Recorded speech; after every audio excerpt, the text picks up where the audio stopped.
Estamos viendo PBO con Chema Salcedo.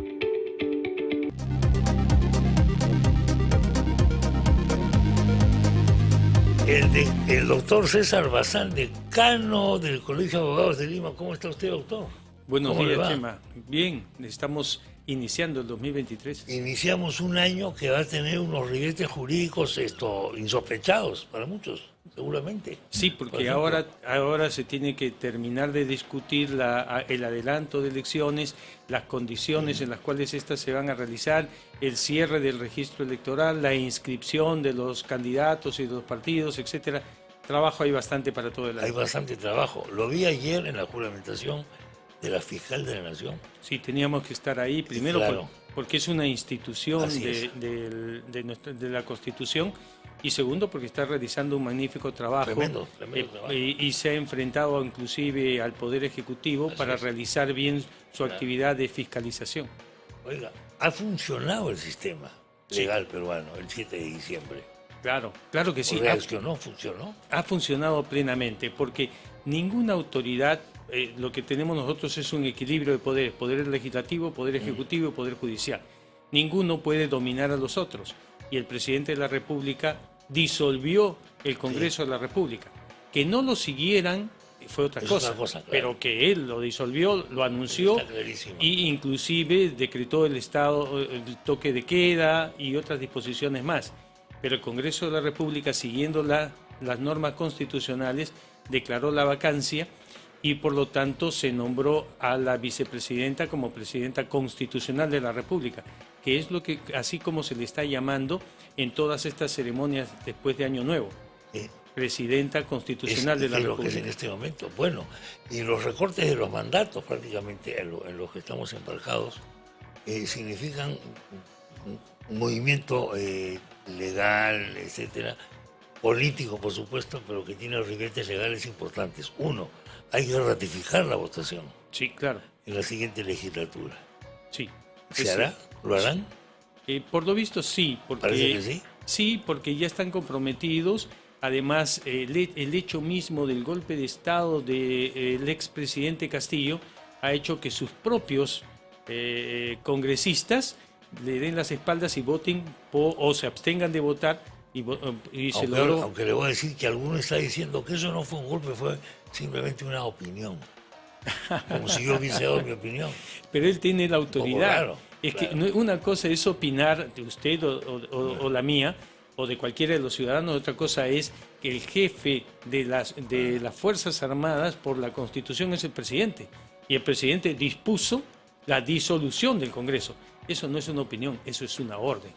Acabo de enterarme de la denuncia constitucional que estaría haciendo o que está haciendo una congresista. Ella considera que hay responsabilidad directa de la presidenta en los muertos que ha habido el año pasado, si digo bien, el mes de diciembre, y que no se está respetando el derecho a reunión y una serie de cosas. ¿Cómo ve usted esta denuncia? Porque claro, para tomarla en serio tendría que presentar algunos argumentos más. Simplemente es una declaración de principios. Claro.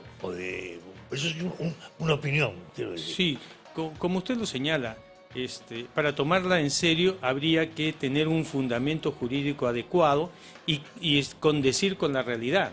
Nosotros hemos visto por la televisión los desmanes de esta gente en algunos lugares, como en Ayacucho, que fueron a tomar el aeropuerto y a tomar la torre de control. Es decir, estaban ellos atacando, tenían piedras, tenían armas y por lo tanto no había forma de repelerlos que no sea en la misma medida.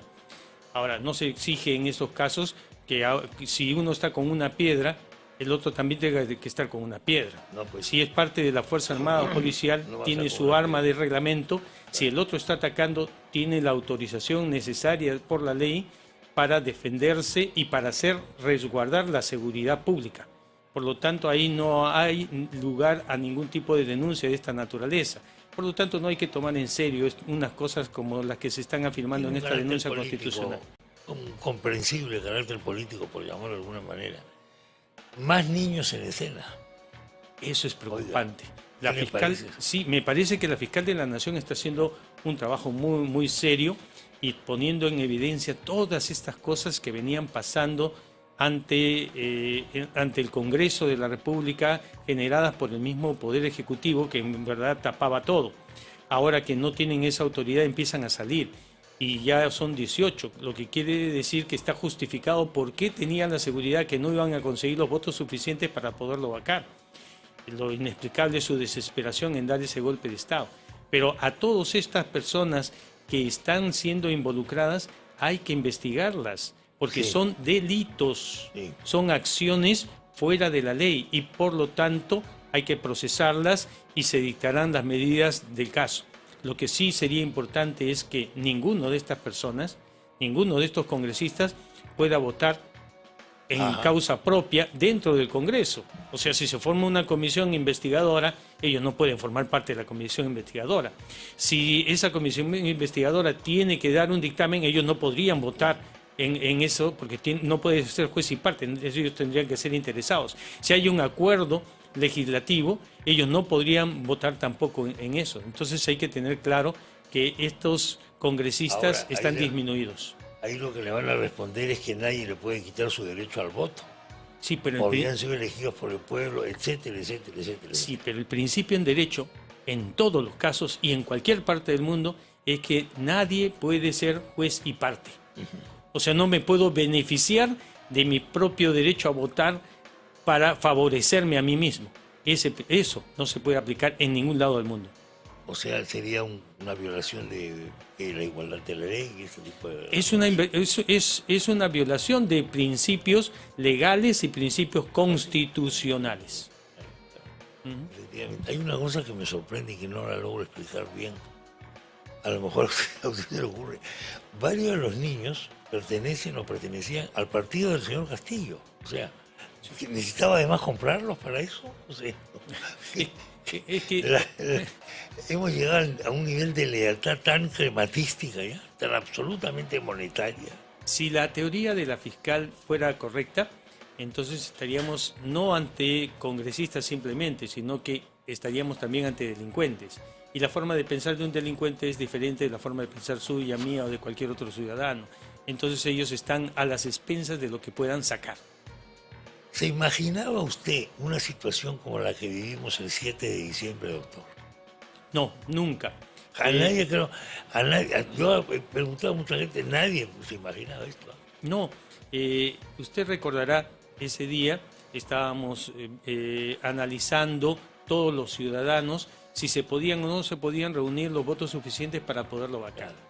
Y la verdad es que no pasaban de 70 votos para poderlo sacar. O sea que no había la esperanza de un desencadenamiento de esta naturaleza. Todo inicia por la desesperación del presidente de dar un golpe de Estado. Inexplicable, totalmente inexplicable. Y por lo tanto la respuesta fue la que correspondió. Pero lo más importante, señor Salcedo, es que las Fuerzas Armadas y las Fuerzas Policiales dijeron: nosotros acatamos lo que la Constitución dice. Y por lo tanto un golpe de Estado no es admitido. No favorecieron el golpe del Estado, no cerraron el Congreso de la República y por lo tanto el orden constitucional se mantuvo. Y bueno, felizmente yo estaba acá al aire y yo sinceramente estaba esperando y llega un jeep con un teniente y me mande a mi casa, con suerte a mi casa, y cierren esto, pero efectivamente hubo una reacción esto realmente notable, ¿no? Este tema de Evo Morales, ¿cómo lo ve usted? Esto, doctor, se lo pregunto porque Evo Morales está entrando, se está dirigiendo a la nación aymara, hay una especie de neo-aymarismo ahí, una especie de puede tener un carácter secesionista, separatista, etcétera. Algunos están pidiendo que a Evo Morales no se le deje entrar al país. ¿Es posible eso? Lo pondré de esta otra manera. Ajá. Supongamos que a mí se me ocurriera ir a Bolivia y decirles que antes hemos sido el Alto Perú y el Bajo Perú y que todos debemos formar una sola nación y por lo tanto deben integrarse al Perú. ¿Me tolerarían en Bolivia? Inmediatamente me sacarían del país si es que no me meten preso primero. Entonces nadie puede ir a otro país e incentivar la división del país y menos la integración de un país con otro, porque eso significa atentar contra la estructura del Estado. ahí tenemos todo el derecho de defendernos. En primer lugar, prohibirle el ingreso a él y a todas aquellas personas extranjeras que quieran ingresar para estos fines violentistas de división del país. Y aquellos que trabajen con ellos estarían cometiendo también un acto de traición a la patria. Entonces ahí también tendrían que ser procesados penalmente por el mismo sentido. Porque estamos hablando de peruanos que quieren esto. Claro, peruanos que quieren dividir al Perú, que quieren separarse del Perú. Eso es traición a la patria. Eso es traición a la patria. Efectivamente. ¿Cómo ve el comportamiento de los órganos electorales? Hay todo un movimiento ahí pidiendo que estos renuncien al cargo. Hablaba hace instantes con su colega abogado también, Denis Vargas Marín, y él decía que sin que necesariamente su renuncia signifique una admisión de culpa de nada, lo sano sería renunciar. ¿Lo ve usted así, doctor? En derecho llamamos a eso decoro. ¿Decoro? Decoro, sí. Por decoro podrían ellos apartarse para que sus nombres no se vean manchados con ninguna duda ni ninguna sorpresa sobre esas cosas. Entonces un juez, cuando siente que su nombre podría ser perjudicado, entonces simplemente se aparta del caso. Ahora, sobre los temas constitucionales ahí, estamos formando una opinión en el Colegio de Abogados. Y una opinión fundamental está basada en un dicho común: no hay que desvestir un santo para vestir otro santo. ¿Y qué es lo que está pasando en este momento en la Constitución? Que de la Corte Suprema se saca un vocal activo, un vocal titular, se le saca de su fuero para ponerlo al frente del Jurado Nacional de Elecciones. Anteriormente, antes de esta Constitución, con las constituciones anteriores, lo que se hacía era tomar a un vocal jubilado de la Corte Suprema para que presida el Jurado Nacional de Elecciones. Así no se desvestía un santo. El vocal titular continuaba con su función principal, que es la de administrar justicia, y se tenía a un presidente con las calidades necesarias y la experiencia necesaria para poder presidir. Lo mismo pasa con la Fiscalía de la Nación, porque se saca a un fiscal titular, y son solamente 4. Se saca a un fiscal titular para que forme parte del Jurado Nacional de Elecciones. También debería hacerse ahí con uno de los fiscales jubilados y no se estaría quitando a uno de los titulares de la Fiscalía de la Nación. Eso sí me parece un aporte importante. ¿Para esto necesitamos una ley? No, para eso hay que hacer una modificación constitucional. Porque la Constitución señala que Entiendo. Un vocal titular y un fiscal titular. Esto es de nivel constitucional. Sí. Esa parte sí nos parece importante para cambiarla. ¿Habría que hacer alguna norma especial o tomar alguna decisión institucional especial para que el público desconfiado que tenemos en este país no tenga tanta desconfianza, ya que nos vamos a las elecciones del año 24, de los organismos electorales? ¿Habría algo que pudiese mejorar la incertidumbre que tienen, si no todos, muchas personas? Bueno, en verdad no deberíamos hacer cambios significativos, no deberíamos hacer cambios tan grandes, porque más bien ahí sí se generaría una duda. ¿Por qué se están haciendo estos cambios? Porque se quiere favorecer a alguien en principio, y es mejor continuar con lo que nosotros tenemos, que ha sido la elección anterior, y por lo tanto no se está cambiando estructura de personas para que sean otras las que lo vean. Lo que sí hay que cambiar algunas estructuras. Una de esas, como le digo, es la propuesta de que sean miembros jubilados de la Corte Suprema y de la Fiscalía de la Nación. La otra sería, aprovechando la oportunidad, porque ya tuvo una vez un dictamen favorable, la restitución del Senado de la República.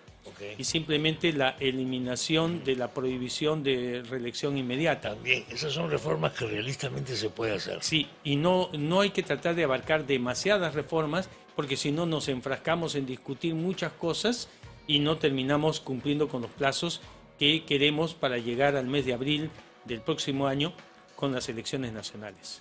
La reelección me parece completamente razonable y yo estaría de acuerdo con eso, por supuesto, porque es un derecho de los ciudadanos, finalmente. Sí, porque ¿quién finalmente dice...? ¿Cómo voy a decir yo? No lo decían por mí. ¿Quién dice finalmente si se reelige a una persona o no? Cada pues, uno de nosotros con nuestro con mi voto. voto lo elijo, no.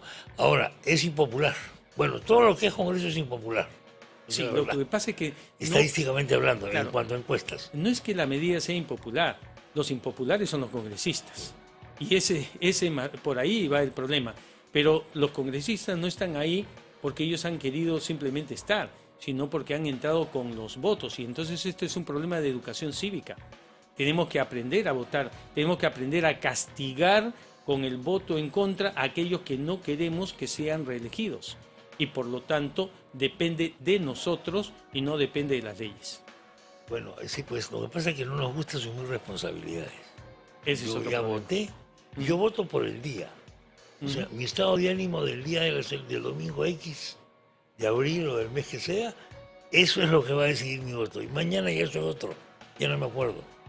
Sí. Entonces, ¿por qué votaste? Ya ni me acuerdo.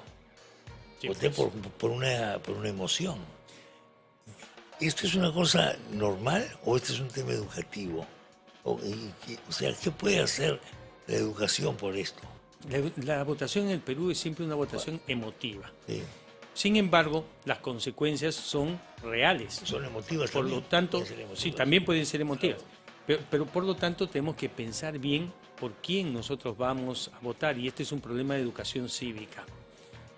Nosotros debemos entender, y eso se enseñaba antes en los colegios y ahora se ha dejado de lado, cuáles son los organismos del Estado, cuál es el sistema de votación que tiene el Perú, cuáles son las responsabilidades de aquel que es elegido, pero también cuáles son las responsabilidades de aquel que elige. Porque si nosotros elegimos mal, entonces la consecuencia está mal. Es como cuando nosotros elegimos un colegio para nuestros hijos y nos equivocamos, elegimos el colegio equivocado. El muchacho pierde un par de años de repente estando en un colegio equivocado y no recibe la educación que nosotros queremos. Y nosotros perdemos el tiempo porque vamos a renegar todo el tiempo por haber elegido mal. Pero como usted señala, no asumimos nuestra culpa, le echamos la culpa a los demás, le echamos la culpa al colegio, a quien fuera. Pero se trata de elegir bien. Y eso es algo que forma parte de la educación cívica que todas las instituciones como el Colegio de Abogados también tiene y que estamos relanzando en cursos permanentes para enseñarnos a nosotros las obligaciones y los derechos que tenemos en todas las instituciones públicas nacionales. A nivel de abogados promedio en el Perú, ¿cómo ve usted el estado de ánimo de sus colegas? ¿El en este estado de momento? ánimo para las No, elecciones? Claro, como están viendo las cosas en el Perú, porque hemos estado viviendo y vivimos todavía una enorme incertidumbre. Casi. Y el abogado tiene una incertidumbre porque a veces las normas te van a cambiar muy rápidamente, las relaciones políticas van a cambiar, y entonces eso influye también en la administración de la justicia. Claro, pero mire, lo que está cambiando es el panorama político. En materia de justicia podemos decir que el doctor Arévalo, el presidente de la Corte Suprema, ha hecho varios anuncios totalmente razonables Sí, y que me parece ayudan razonable. al desarrollo y a la fluidez de los procesos. Por ejemplo, la atención permanente que van a tener los señores jueces a los abogados y a los litigantes, la obligación que tienen ahora de restituirse todos a sus centros laborales, la continuación de las audiencias públicas, pero también de manera virtual y por excepción en forma personal, etcétera. Y las disposiciones también de la fiscal de la Nación, que como usted ha visto en el discurso que dijo el día de ayer, nos mantuvo totalmente claros de que tenía ella lucidez en cuáles son las obligaciones y los derechos que le corresponden a la Fiscalía de la Nación y los está cumpliendo. Entonces, desde ese punto de vista, los abogados estamos tranquilos de que los procesos se van a continuar. Y si éramos que fuera más rápidos, y eso lo vamos a seguir conversando con el presidente de la Corte Suprema, quisiéramos que no haya ningún ¿Es tipo de posible abuso. que sean más rápidos? Sí, claro. En primer lugar, hay temas que son temas de voluntad y vocación de sí. trabajo. Mire usted, se pone una demanda, no hablo del fuero laboral, que es la especialidad del doctor Arévalo, pero hablo del fuero civil, por ejemplo, o también de las acciones y denuncias penales. Se pone una demanda y me la están proveyendo en 30 días. La ley señala que le debe proveer en 2 días. Y me la notifican en 15 días más, ya pasamos mes y medio, estamos hablando de 45 días, cuando debíamos haber usado solamente 2. Ahora, al establecer el expediente electrónico, que también se está trabajando, nosotros nos podríamos informar inmediatamente de cómo está avanzando todo, sin necesidad de molestar al juez ni a los auxiliares de justicia. Entonces, hay cosas que podemos ir mejorando todos, es voluntad de trabajo. En el camino surgirá qué normas sí tienen que cambiarse, pero voluntad hay y debemos aprovecharla. La virtualidad de las audiencias, de los juicios orales, etcétera, ¿ayuda o no ayuda? Sí, ayuda. Ayuda mucho porque ha permitido que se puedan realizar las convocatorias en plazos mucho más cortos. Cuando las audiencias son físicas, se citan pues para 4, 5, 6 meses, a veces hasta 8 meses, ¿no? Cuando tenemos audiencias virtuales, se están realizando mucho más cercanas unas con otras. Y tiene una virtud, mire usted, cuando el juez sentencia, hace una sentencia y la lee públicamente. Es decir, todos los demás podemos estar entendiendo cuál ha sido su razonamiento. Y hay un dicho en materia de derecho: ponedme ante el juez más venal en un juicio público, y no temeré. Es decir, que cuando el juez actúa frente a los demás y podemos apreciar todo lo que va diciendo, entonces él tiene que fundamentarse y tendrá que fundamentarse de acuerdo con derecho. Me parece eso una gran victoria. El otro día estaba escuchando con atención al doctor Duberly Rodríguez, que está defendiendo a Torres, y dijo una cosa: la inteligencia artificial jamás podrá sentenciar. Yo no estoy tan seguro de eso, doctor. ¿Llegará el día en que habrá sentencias automáticas? Bueno, hay algunas decisiones que ya son automáticas. Por ejemplo, cuando usamos nuestra computadora, ¿no?, y la dejamos parada un momento, se apaga. Ya van tomándose decisiones en ese sentido. O nos cortan comunicaciones, etcétera.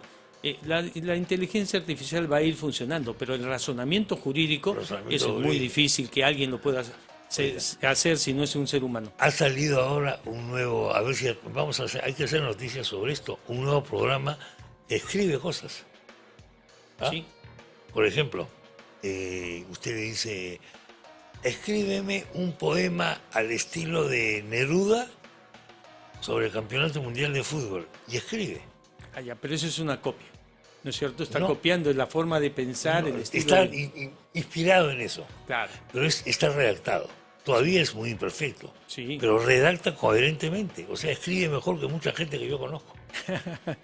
¿Hasta dónde vamos a llegar con esto? Bueno, si eso ayuda a que la gente escriba mejor, entonces en buena hora. Vamos a ver. Doctor Bazán, gracias por la visita. Gracias a usted por la invitación. Saludos a los abogados. Atención a lo siguiente.